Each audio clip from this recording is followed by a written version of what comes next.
मित्रांनो, काल 13 सप्टेंबरला नीटचा पेपर झाला. पेपर खूपच सोपा होता. पर्टिक्युलरली फिजिक्सच्या विषयाचा पेपर अगदी ज्यांनी बेसिक कन्सेप्ट केलेले आहेत आणि अगदी साधे साधे न्यूमरिकल सॉल्व करण्याची प्रॅक्टिस केलेली आहे त्यांना खूप चांगले मार्क्स याच्यामध्ये मिळण्याची शक्यता आहे. तर या फिजिक्सच्या पेपरमध्ये 2 सेक्शनपैकी एक सेक्शन कुलकर्णी सर घेतात, एक दुसरा सेक्शन मी घेतो, आपल्याला माहिती आहे. तर यावेळेला कुलकर्णी सरांचा जो सेक्शन आहे तो त्याच्यावर जवळपास 17-18 क्वेश्चन आणि मी जो घेतो त्याच्यावर 27 ते 28 क्वेश्चन्स आलेले आहेत. तर आपला जो सिलेबस झालेला आहे त्याच्यापैकी त्याच्यावर आधारित काही क्वेश्चन्स आज आपल्याला इथं डिस्कस करायचे आहेत. एक क्वेश्चन असा दिलेला आहे, कलर कोडिंग ऑफ रेजिस्टन्सच्या बाबतीत. समजा हा रेजिस्टन्स आहे, इथं हा रेजिस्टन्स, याच्यामध्ये असे कलर्स आहेत 1, 2, 3 आणि 4था कलर.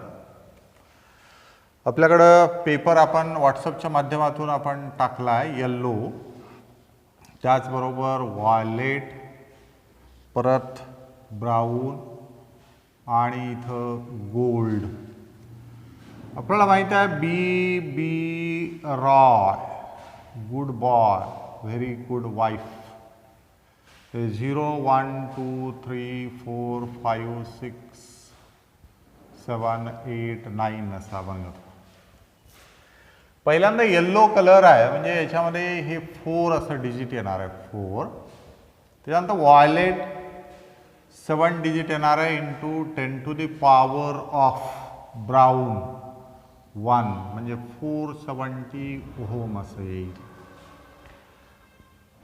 आणि 4थ्या नंबरचा बँड हा गोल्डन कलर आहे. हे रेजिस्टन्स झालं एवढं आणि टॉलरन्स येईल ±5% असं टॉलरन्स असं आपण याच्यात घेतो.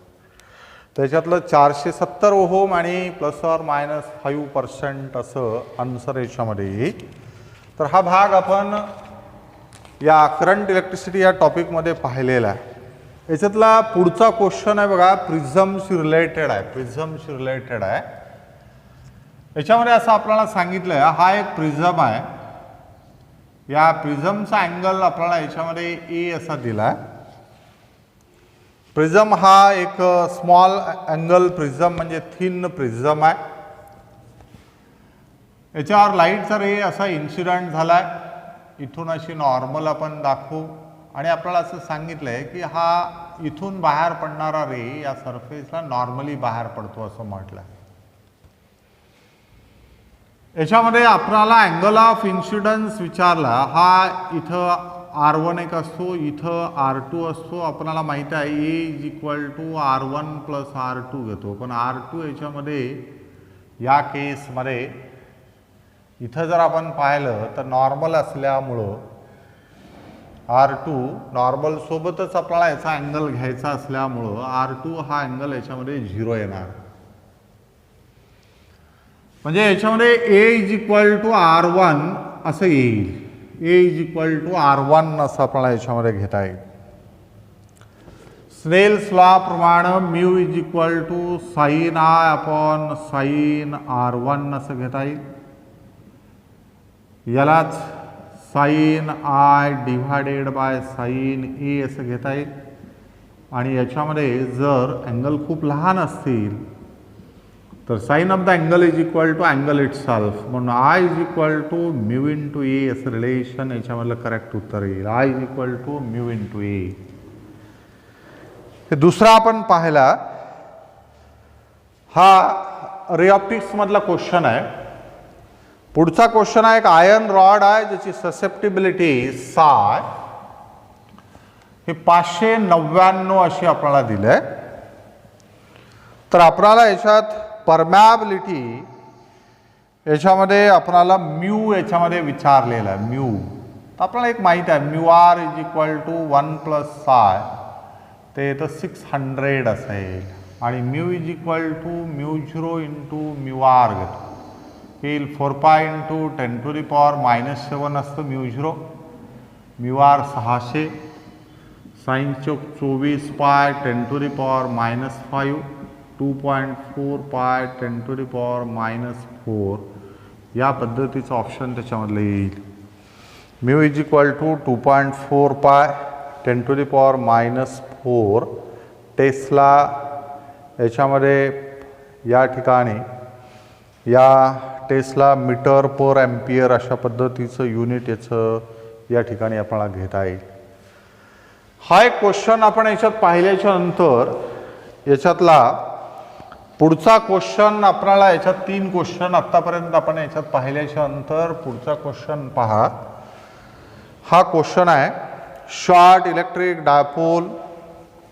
शॉर्ट इलेक्ट्रिक डायपोल आहे. इलेक्ट्रिक डायपोल -q + q असं दिलं आहे. The electric potential due to dipole at a point at a distance of 0.6 meter from the center of the dipole, 0.6 metre इतक्या अंतरावर आणि हा अँगल 60 डिग्री आहे.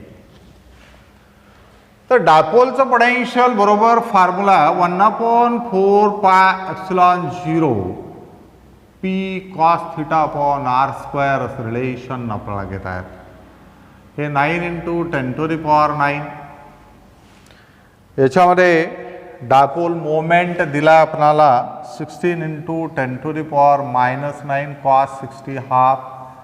हे r 0.6 स्क्वेअर 0.36 असं आपल्याला घेता येतं. हे जर आपण सोडवला तर v = हे आणि हे कटून जातं.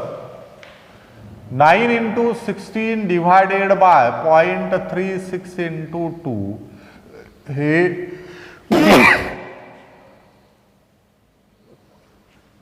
याच्यामध्ये पहा 0.36 ह्याच्यामध्ये 900 जर केलं × 8 डिवायडेड बाय 36 9 चौक 36 हे 100 आलं. हे 2 आलं. v = 200 व्होल्ट असं आपण याच्यामध्ये घेऊ शकतो. v येतं 200 व्होल्ट. तर हा क्वेश्चन इलेक्ट्रोस्टॅटिक्समध्ये इलेक्ट्रिक डायपोलचं पोटेन्शियल ॲट एनी पॉईंट आपण काढत असताना हा फॉर्म्युला याच्यामध्ये घेऊ शकता. ॲट एनी पॉईंट काढण्यासाठी हा फॉर्म्युला आपण याच्यात घेऊ शकता. तर हे झालेल्या टॉपिकवरचे क्वेश्चन आपण याच्यात पाहत असताना आता पुढचं पहा. याच्यामध्ये काय दिलं आहे. Resistance wire is connected in left gap of metre bridge. Balances 10 ohm resistance in right gap. हा जर मीटर ब्रिज असेल तर याच्यामध्ये पहा मीटर ब्रिजच्या एक अननोन वायर रेजिस्टन्स आहे. इथं दुसऱ्या गॅपमध्ये 10 ओहमचं रेजिस्टन्स आहे. 10 ओहमचं रेजिस्टन्स आहे. तर आपल्याला काय दिलं पहा.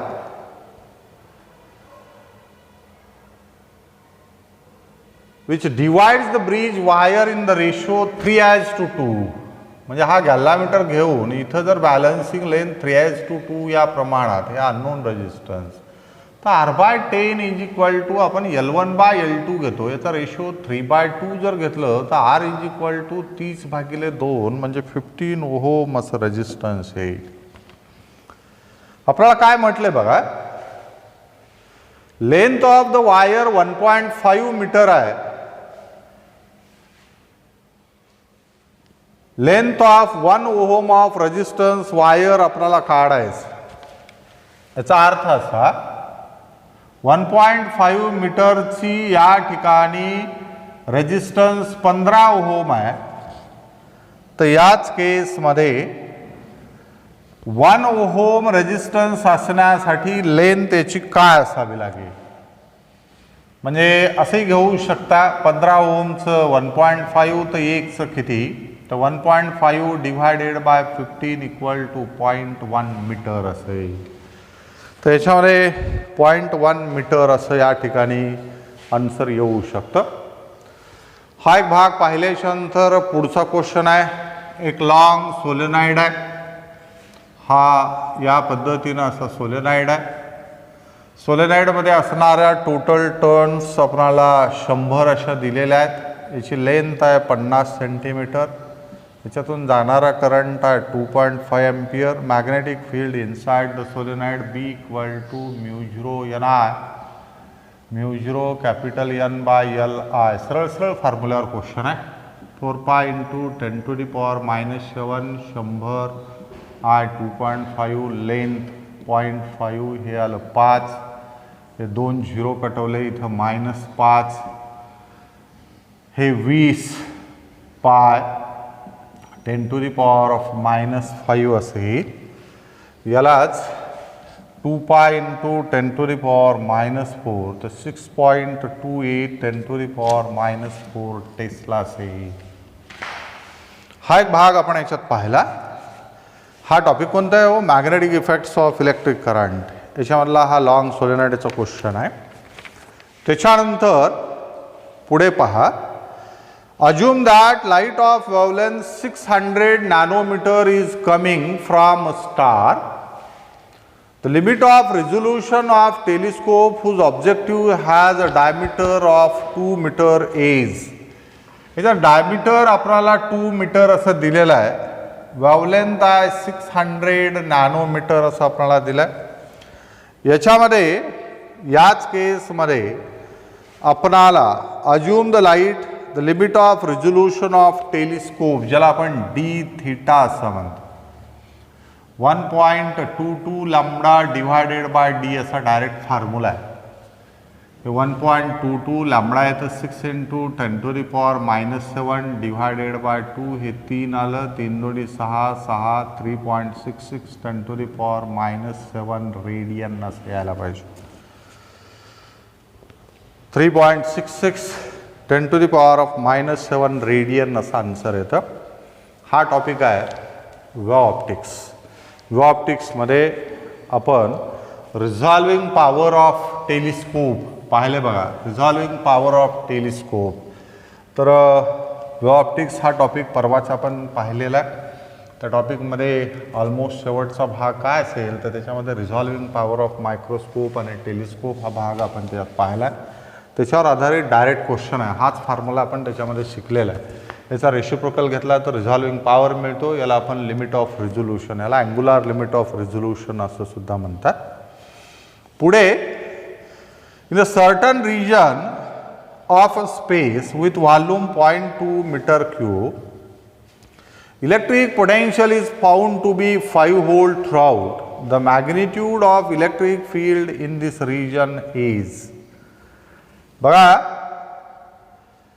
In a certain region of space with volume 0.2 या केसमध्ये आपल्याला असं सांगितलं एक स्पेस आहे. ज्या स्पेसमध्ये समजा असं आपण गृहीत धरू एक स्पियर आहे. तो कंडक्टिंग स्पियर आहे. ज्या सरफेसवर चार्ज दिला. याच्या सरफेसवर जेवढं पोटेन्शियल आहे तेवढं पोटेन्शियल इथं पण असेल. इथं इथं इथं इथं प्रत्येक ठिकाणी पोटेन्शियल सेम आहे व्ही व्ही व्ही व्ही. पण इंटेन्सिटी आतमध्ये किती असेल हो? 0 असते. कारण जिथं पोटेन्शियल युनिफॉर्म असेल त्या ठिकाणी इंटेन्सिटी काय असते तर 0.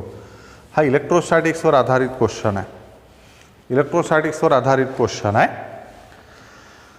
हा टॉपिक आपण पाहिलेला आहे. त्याच्यानंतर आणखी एक क्वेश्चन पहा इलेक्ट्रोस्टॅटिक्सवर आधारितच आहे. Spherical conductor of. Spherical conductor आहे ज्याचं रेडियस 10 सेंटीमीटर आहे. तर आपल्याला 15 सेंटीमीटर अंतरावर इंटेन्सिटी काढायचं आहे. याच्यावर असणारा चार्ज आपल्याला दिला आहे. चार्ज किती दिला आहे तर 3.2 10 to the power -7 coulomb. Gauss's थेरमचं पहिलं ॲप्लिकेशन. स्पेरिकल कंडक्टरमुळे इंटेन्सिटी काढण्याचा formula E equal to 1/4πε0 Q/r². सरळ फॉर्म्युला आहे. 9 into 10 to the power 9 3.2 10 to the power of -7 r². 15 into 15 10 to the power -4 असेल. 3 त्रिक 9 3 5 15 पुन्हा 3 5 15 3.2 divided by 25 10 to the power of 9 आणि 4 13 मधून 7 गेले तर 6 राहिले. त्याचबरोबर 3.2 याला आपण 0.25 केलं तर 10 टू द पॉवर 8 असं येईल. याचा रेसिप्रोकल जर आपण घेतला, याचा जर रेसिप्रोकल आपण या केसमध्ये इथं 4 येईल, 4, तर 4 रेसिप्रोकल येतो, 4 दूनी 8, 4 त्रिक 12, 12.8 10⁴ येतं. 1.28 केला तर 10⁵ न्यूटन पर कुलोम असं येईल. 1.28 10⁵ न्यूटन पर कुलोम या पद्धतीनं आपण याच्यामध्ये घेऊ शकतो.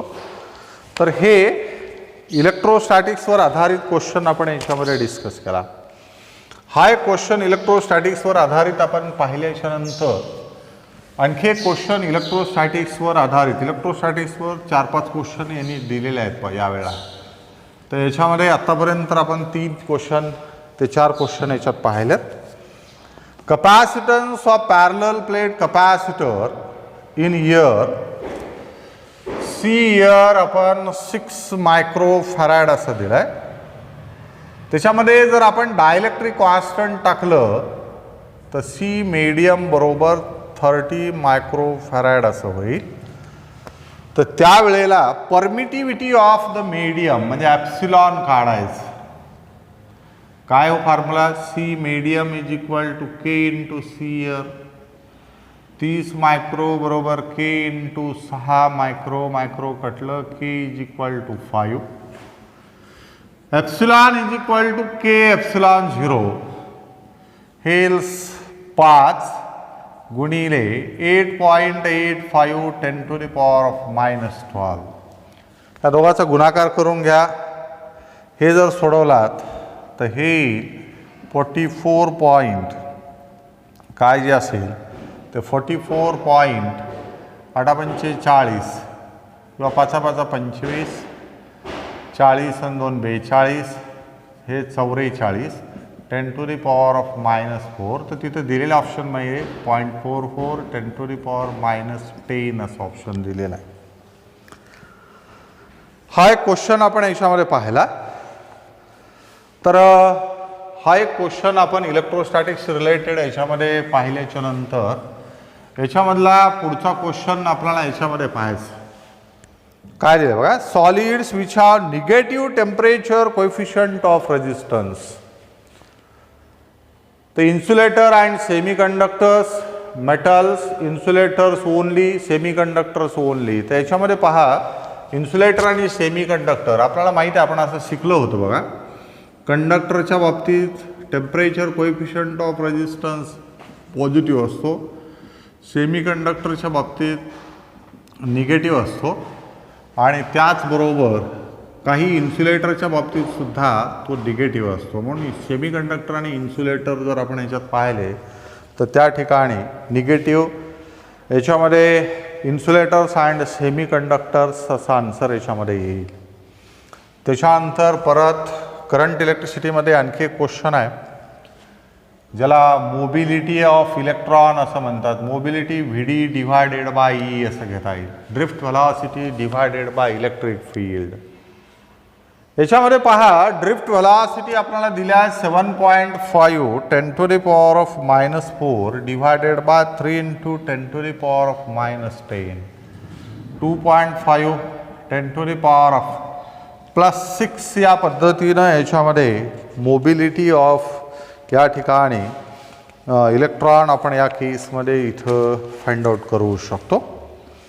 त्याच्यानंतर याच्यामध्ये पुढचा भाग अजून एक आपल्याला विचारला आहे, तो म्हणजे करंट इलेक्ट्रिसिटी याच टॉपिकमध्ये आहे. तर करंट इलेक्ट्रिसिटी आणि इलेक्ट्रोस्टॅटिक्सवर खूप जास्त क्वेश्चन्स यावेळेला विचारलेले आहेत. Which of the following graph represent variation of resistivity with temperature for copper. आता आपण पाहिलं कॉपर हा कोण आहे हो? कंडक्टर आहे. कंडक्टर आणि रेजिस्टिव्हिटी टेम्परेचरला पॉझिटिव्ह असतो. म्हणून याच्यामध्ये पहा, टेम्परेचर जर वाढत वाढत गेलं तर रेजिस्टिव्हिटी ही वाढत जातं असं. निगेटिव्ह टेम्परेचर कोएफिशियंट या पद्धतीने येतं आणि पॉझिटिव्हला या पद्धतीनं आहे. कॉपर आपल्याला विचारलेला आहे, म्हणून याच्यातला हा ग्राफ करेक्ट उत्तर येतं. हा ग्राफ याच्यामध्ये करेक्ट उत्तर येतं. हा एक भाग आपण पाहिल्याच्या नंतर पुढे एक क्वेश्चन अजून आहे जो या केसमध्ये आपण यंग्स डबल स्लिट एक्सपेरिमेंटच्या बाबतीत आपल्याला सांगितलेलं आहे. सेपरेशन बिटवीन द कोरंट सोर्सेस अर्धे केले and distance between the screen from current sources is doubled, then fringe width becomes x is equal to lambda d by d असं म्हटलं आहे. काय काय केले बघा. आता x डॅश बरोबर काय करायचं, लॅम्बडा हे डबल केलं आहे 2d, हे अर्ध केलं आहे d by 2. x dash is equal to 4 lambda d by d, x dash is equal to 4x असं आहे. याचा अर्थ असा की जर का समजा दोन सोर्सेस मधलं अंतर अर्ध केलं आणि सोर्सेस पासून स्क्रीनचं अंतर डबल केलं तर बँडविड्थ पूर्वीच्या किती होते, तर 4 पटीनं वाढते. तर आता आपण पाहिलेले जे क्वेश्चन्स आहेत ऑलमोस्ट आपण 15 ते 16 क्वेश्चन्स याच्यामध्ये पाहिलेत. तर 15 ते 16 क्वेश्चन पाहत असताना बोर्डवर सोडवण्यासाठी लागलेला वेळ जर मी आता मोबाईलमध्ये जाऊन पाहिला तर तो 20 मिनिटाचा आहे. म्हणजे याचा अर्थ पेपरवर आपण सोडवत असताना खूप कमी वेळ लागायला पाहिजे. याचा अर्थ बघा 16 क्वेश्चन हे अगदी 10 मिनिटाच्या अगोदर सुटण्यासारखे क्वेश्चन्स आहेत. म्हणून एक गोष्ट थोडंसं लक्षात ठेवा, ज्या ज्या लोकांनी फिजिक्सला सुरुवातीपासून अगदी चांगल्या पद्धतीने केलं आहे त्यांना खूप चांगले मार्क्स मिळणार आहेत. भविष्यातसुद्धा फिजिक्सचे पेपर खूप सोपे निघू शकतात. कारण पेपर सेटरची मानसिकता थोडंसं लक्षात घ्या. आपण नांदेड लातूरला जर पाहिलं तर बरेच मुलं बायोलॉजी केमिस्ट्री करतात आणि फिजिक्सला सोडून देतात. पेपर सेटर नेमकं उलटं करू लागला आहे. सर्वात सोपा पेपर फिजिक्सचा काढायचा, थोडा अवघड केमिस्ट्रीचा काढायचा आणि थोडासा अजून अवघड बायोचा काढायचा. बायोमध्ये काही अवघड करण्यासारखं जरी नसलं तरी बायोचा क्वेश्चन पेपर लेंदी ठेवणे, जास्त वेळ लागणारा ठेवणे, टाईम कन्झ्युमिंग ठेवणे, तर असे प्रकार त्याच्यामध्ये होऊ शकतात. म्हणून फिजिक्सला सोडून देऊ नका.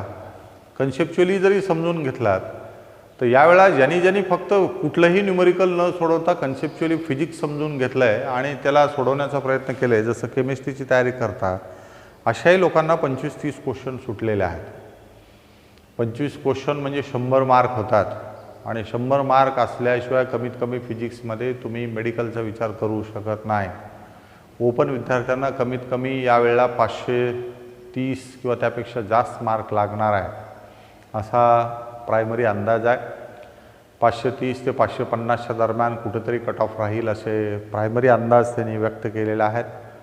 म्हणून लक्षात घ्या की मित्रांनो, आपण सध्या या कोरोना महामारीच्या कालावधीमध्ये काही ठरलेलेच मुलं फक्त अभ्यास करताना दिसतात. बाकी बरेच मुलं अजूनही गैरसमजामध्ये आहेत की बाबा ऑनलाईनमुळं काहीच तयारी होत नाही. आपण 100% देण्याचा प्रयत्न करू लागलो. आपण एकच टॉपिक 2-2 पद्धतीनं घेऊ लागलो. एकदा अशी एक्झॉस्टिव्ह टीचिंग टाईप घेऊ लागलो, त्याचबरोबर आपण ॲडिशनली PPTच्या माध्यमातून MCQ सोडवण्याची प्रॅक्टिससुद्धा आपण घेऊ लागलो. एक गोष्ट त्याच्यामध्ये लक्षात आलेली आहे की NCERT सोडून बाहेर आपल्याला काही करायची गरज नाही. कारण मोठ्या नांदेड लातूरच्या क्लासेसमध्ये जेवढं बायोलॉजीसारख्या विषयामध्ये जेवढं कंटेंट पुस्तकातलं असतं त्याच्यापेक्षा दुसरंच कंटेंट तेवढाच भाग अजून ॲडिशनल शिकवला जातो. पण याची काही गरज राहिली नाही. आत्तापर्यंत आता आपण 2 परीक्षा झाल्या, ज्या परीक्षा NTA कंडक्ट करत आहे. दोन्ही परीक्षेमध्ये आत्तापर्यंत आम्ही पेपर पाहिले तर NCERTच्या बाहेरचा भाग कुठलाही त्याच्यामध्ये आलेला नाही.